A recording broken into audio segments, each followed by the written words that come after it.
in the broadcast bungalow today, Martha Boyce, who is the executive director of the Carroll County Emergency Shelter, the Center for Domestic Violence. Good morning. Good morning, and I'm so happy to be here. Well, thank you for all the work you do for our community, and we're going to talk about that today. You mentioned just before we went on the air, Martha, that domestic violence is the least understood issue, you said, that you could think of? I think that when I say that, I think that when we talk about domestic violence, we're always thinking about the woman, and which we should, or the man, the victim themselves. But I think that often the children are the victims too. Oh, for heaven's sakes, of often course. they are not in the limelight, in which we can't put children. We don't want to put them in the limelight of saying that this is a victim. But children are often so terribly moved, and their lives are changed forever by domestic violence. And it's a tragedy that follows them even into adulthood without any kind of intervention. You know, I remember my mom and dad would have not fights, but they would argue, and there was never any domestic violence in my home. However, even just those arguments were very upsetting to me. So I can only imagine what children who have to witness the kind of domestic violence that you guys deal with. I mean, I can see why that it would follow them forever, and maybe just taint their the health of their own relationships. Absolutely. I think that one of the things, too, that when you were talking about how it threatens their safety, for one thing, because a child's world may be often outside that home. Many times they face things that's new and different to them. Sometimes they're exciting, and sometimes they're frightened by what they have to face, or don't feel as secure as they would like to. But when they go home, they should have. Every child deserves to feel, I'm home, I'm safe, Mom and Dad's here. Whatever goes on, they're here to protect me. So I think when you see that disrupted, where the people that's supposed to love each other and love you are not, and the violence is there, and someone is always, in most cases, it's the woman, where the mother that they love, that is, their protector, and their dad too should be. But in this case, if there is domestic violence, that child is left with thinking, what will happen to me? How would going to school every day for many children is, I hope my mom's all right. This should not happen, and I'll be honest, that's what gave me the great passion for this work. I was going to ask you how you started doing this. Is this a job? Are you a volunteer? It is, but I think that for me, I was a volunteer at the shelter when it was located on Dixie Street in an old building, and that we were serving victims then and doing the best that we could without grant money. They were. Wow. And as I worked there. How long ago was that? This is my 31st year. Holy cow. And while I was there, and I had no idea, because I think that what we are taught in the, and what we learn at the university about domestic violence is wonderful. But I think you have to see it. You have to experience it to know the depth of the tragedy of it and how it wrecks lives and destroys lives and it absolutely keeps children from being children. And my experience was that I watched an interview. I did not mean to watch it. It was just something I was caught in the room. And I think the good Lord wanted me to see that. And there was a little 5-year-old boy taking care of his family, trying to make sure they were safe. A 5-year-old child feeding his baby brother a bottle while Mom was sitting there with a broken arm and a black eye. And the little 3-year-old girl that he was trying to pacify with magazines and books. And I thought, God. And then the little boy turned to look at me, and the look in his eyes was one of helplessness. What am I going to do? What do I need to do? And I thought, Lord, no child needs to live. A little 5-year-old boy needs to have people looking after him. He needs to be protected. He needs to be where he feels loved. So, did you start the women's shelter there, or the? Oh no, I did not. Okay. I can't take the credit for that. It was actually it was the churches in Carroll County that started that. And I will tell you that there's not a better. I was born at Clem, brought up there, educated in all the local schools, the university, and I can tell you that I would never want to leave here, because after working this many years and seeing how law enforcement deals with things in Carroll County, how the community responds. The community built a new safe house from that old house on Dixie Street. They built with Roy Richards' help, and I want to give him that credit. The Richards have done a whole lot of good in this community. And that Richards family has been, a mainstay for many of us here. But he matched the dollar for dollar. They built a beautiful, beautiful new facility. Where is that? I don't give. Oh, you don't give it out? I can't give out the location. I understand why. Okay. But it is here in Carrollton, in the city limits of Carrollton, and it is absolutely beautiful. And I have had one board member after another in these 31 years who stood right with me, shared my vision, and listened to a lot of stuff from me. But they have always been wonderful. And I can tell you that they not only believed in what we were doing, they supported it with their own money. They went out and raised money. And you cannot imagine, I have been so blessed to have a board that says, I'm going to put my money on the table and then, and my time, and then they can easily get the community to follow. So so obviously it's grown. Oh, it has. To it's say the tremendous. least. Do you think that there's been a spike in family violence noticeably in the last, let's say, 5 to 10 years? I don't know whether there's been a spike in it. I think that there's more reported. Okay. I think the woman has more resources, and I refer again to a victim as a woman.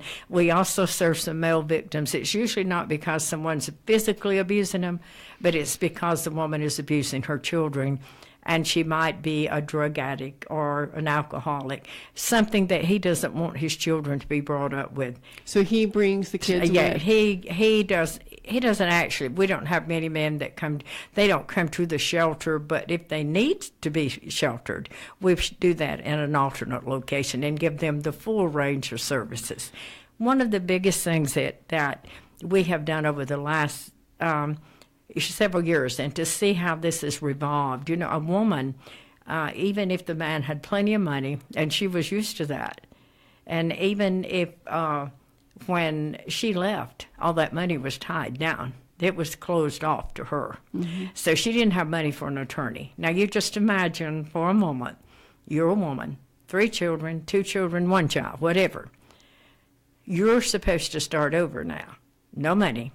And one of the best ways that an abuser can control a woman is to not let her work, not want her to work. Give her all the excuses not to do that. Do you see that a lot? I do. Domestic violence crosses all socioeconomic lines. It's not just someone coming from the, poverty. It's not that. It's women that are dealing with domestic violence in all areas of life. But there's so many more things that can be done to help them now.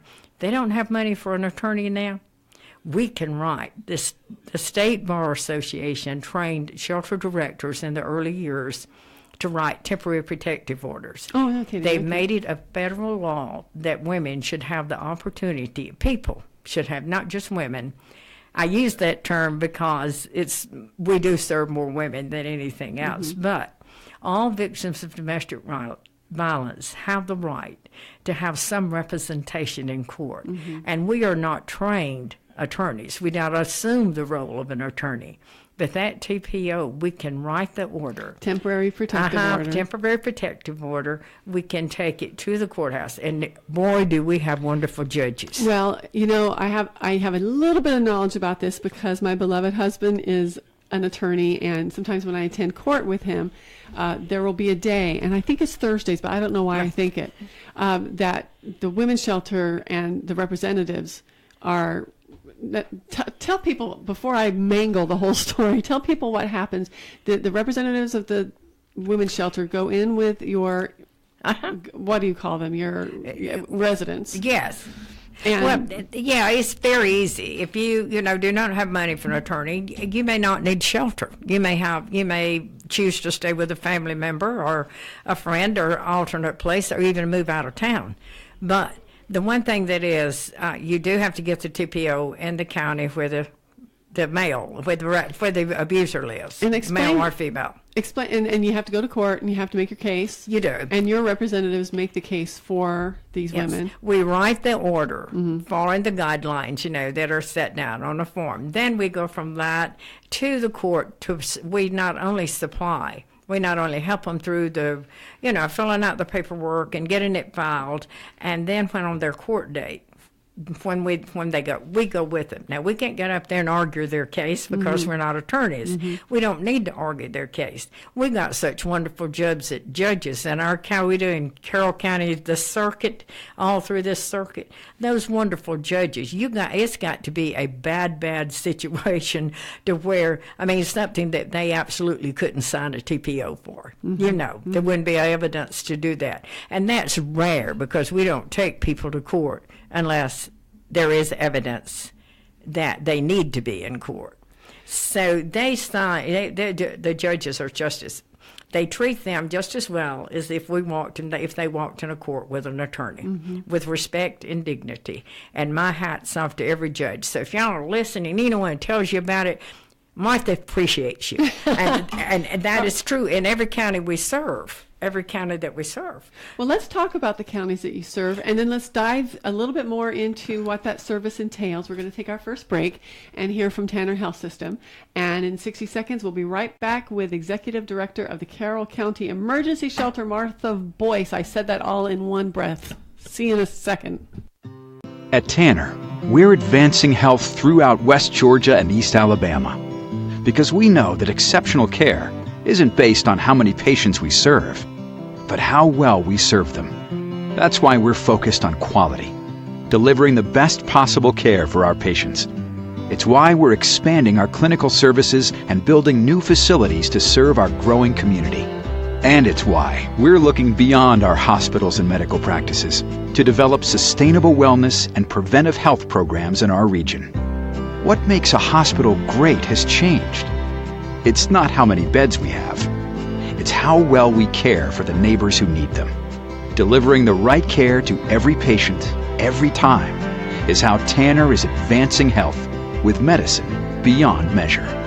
Learn more at tanner.org or find a physician on our medical staff by calling 770-214-CARE.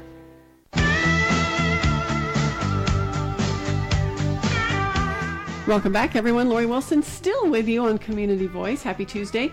Martha Boyce of the Carroll County Emergency Shelter. We were just sort of going over the high points, I would say, of the service, the wonderful service that you guys render to our community.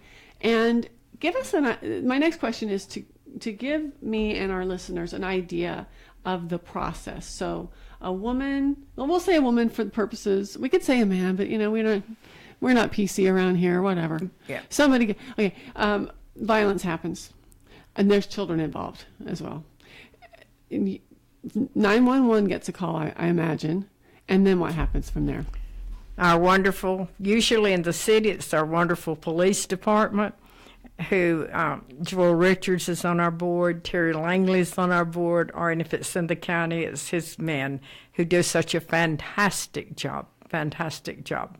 That woman, the call comes in and they go out, and immediately while they're there, they try to resolve the situation as much as they could to bring calmness. They offer her transportation to the hospital if it's necessary. How about the or kids? They call an ambulance if it's necessary. Do the kids go with? The kids, they go with her. Okay. And if she doesn't need medical attention or says she doesn't, then they immediately will offer to transport her to the women's shelter. Now, ambulance rides are very, very expensive. Well, you know what? Ambulances probably come to that saying, and I doubt very seriously that ambulances in that situation are worried too much about their money. Okay. Yeah, and I may be getting a call later from the ambulance people saying, "Oh, yes, we do want her," but I don't think so. Okay. And from there, of course, Tanner, our wonderful Tanner, will call us and let us know that they have the victim, and transportation is arranged, and many times it will be someone from Tanner that brings them themselves. But most of the time there is adequate transportation to provide for them, and if it's during the day, we can pick them up, or if not, if necessary, but that usually isn't necessary. So you pick them up, the kids This is come 24 hours a day now, not just a convenient 8 to 5. Okay. All right. So the woman and the children come into the shelter, and an advocate meets them. And there's a staff. We are staffed 24 hours a day. There's a hotline number, 770-834-1141, that victims can call any time of the day or night. We'll be repeating that number a lot today, I think. Okay. Yes, and that's a real person answering that telephone, not an answering machine that is trained to meet the needs of that family when they get there. The first thing we do is try to make them comfortable, like feeding the children if they're hungry, making the mother just as comfortable, answering her immediate questions, and trying to get them into bed and get them comfortable. And that's what we do. And then from that, we proceed. They have client management the entire time they're there. They're assigned a client manager who works directly with them. Are these volunteers?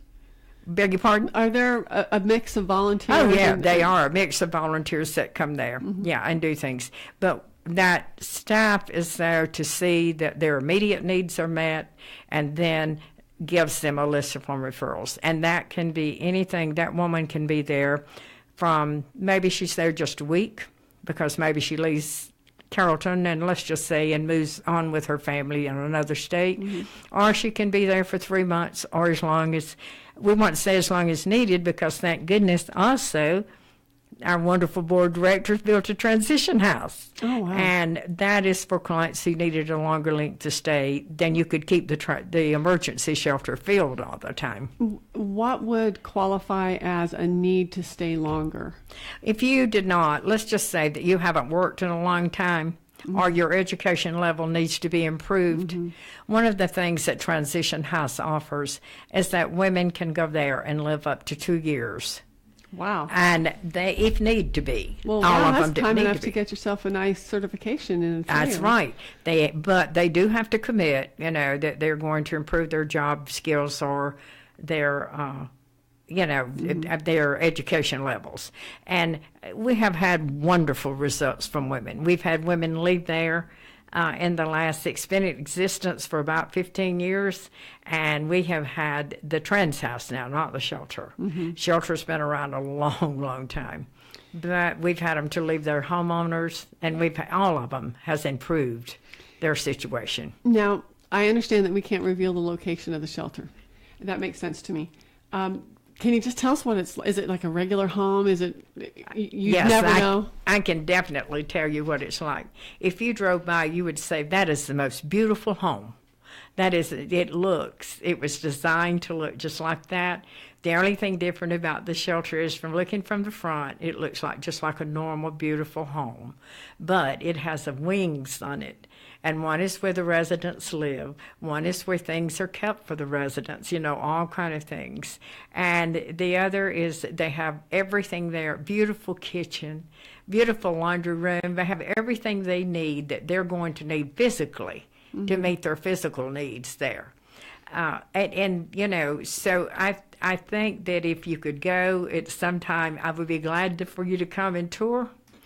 The children have a beautiful room there for the children. And there is computers for the women to work on if they need that, and for the children. And do kids get rides to school from the shelter? The kids, are absolutely provided. Let me tell you, through a homeless, grant many years ago, they decided that they would McKinley money, they would provide that a school bus, whatever school they were in, if they choose to stay in Mount Zion, that bus will come pick them up from Mount Zion every day and take them to school and bring them back to the shelter. Well, when you talk about a safe house, that's what this sounds like. Well, that is exactly what it is. We have one more break. Can you believe how fast this is going? We're going to hear from Tanner Health System, and when we get back, more about the Carroll County Emergency Shelter, the Center for Domestic Violence. By the way, the phone number is of the shelter 770-834-1141. Stick around. We'll be back in 60 seconds. At Tanner, we're advancing health throughout West Georgia and East Alabama because we know that exceptional care isn't based on how many patients we serve, but how well we serve them. That's why we're focused on quality, delivering the best possible care for our patients. It's why we're expanding our clinical services and building new facilities to serve our growing community. And it's why we're looking beyond our hospitals and medical practices to develop sustainable wellness and preventive health programs in our region. What makes a hospital great has changed. It's not how many beds we have. It's how well we care for the neighbors who need them. Delivering the right care to every patient, every time, is how Tanner is advancing health with medicine beyond measure. Learn more at tanner.org or find a physician on our medical staff by calling 770-214-CARE.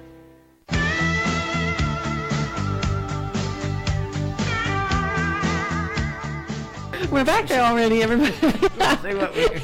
Welcome to the final segment of this Tuesday, April 10th edition of Community Voice. We're on Facebook Live, BTW, with Martha Boyce. We're having a pretty solemn conversation, but optimistic conversation about the Carroll County Women's Shelter.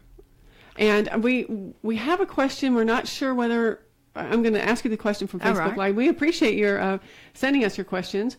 And you'll notice if you're watching Facebook Live, I'm holding the phone far away from my eyes because I didn't bring my glasses. Do you or your staff rely on, I guess there's a psychologist, Dr. Lenore Walker, and she gives pointers on identifying victims of domestic abuse, or can you tell when someone has battered woman syndrome? I guess is the spirit of the question is, can you just sort of look at somebody and go, uh-oh, there's something wrong at home? I don't think I could look at someone and do that. I think that battered women are very, very, smart and wonderful and bright, and many of them hide that very well even from their family, that they're living in domestic violence. But what we do is all of our staff is trained. We're required, no matter how long you've been there, you've got to have 40 hours of training a year. Wow. We're state certified. So in order to keep that certification to receive grant money, we have to all continue our training. It never stops. So I think when you have trained, competent women who have, and experienced women, many of our women have been there. Some of them have been there 18 years, 10 years, and like me, an old woman, 31 years. When I was started when I was 4. But that's about right. But I think this thing is that we do everything that we can, by interviewing, by having interview skills, by listening, and by just the evidence. It's very evident when a woman comes in and police are bringing her, or law enforcement, and she's been beaten. Is there security there 24/7? 24/7. Okay. There's I was security. wondering if an abusive man found out where the shelter was. I mean, have you ever had that happen when the men? Well, I think we've had some that maybe we've had 2 over the years that I've been there that thought they could get there, but they did not, and they did not, and that that's a felony to go on the grounds to do harm at a domestic violence shelter. So good to know. So, and you mentioned earlier that this is not distinctive or 100% male on female problem, that sometimes men are also battered. They are, and I think it would take a very strong man. And if there's one out there listening to us this morning that is going through being abused verbally, physically, or any other way, we would love to hear from them. We would love to hear and be able to do the same level of services we do for them that we do for women. That's 770-834-1141. Let's talk about the crisis line. We have about 4 minutes left. All right. I think if I can say anything this morning to anyone who is listening, if you were a victim and I know that it is the hardest thing in the world to find the courage to go talk to someone about something as personal and something that is as close to you as a family member. And I know that your hopes and your dreams is to have that wonderful American family where everyone's happy. But trust me, we are not there to judge you. We are not going to tell you, you have to do this, you have to do that, you have to do that. We want you to know we're there to support you and the steps that you are ready to take to walk away from domestic violence. I would also like to tell you, if there's children in a home this morning with you, do not think for 1 minute that your children are not being. He may fight with you when they're asleep. Trust me, without intervention, the saddest thing about children being raised in domestic violence is what they have to live in. But then, without intervention, 87% of them have been proven, it's been proven, they will grow up and repeat the pattern in their lifetime. The males will become abusers, the girls will become victims. So please, if you're out there and you need help, we're there.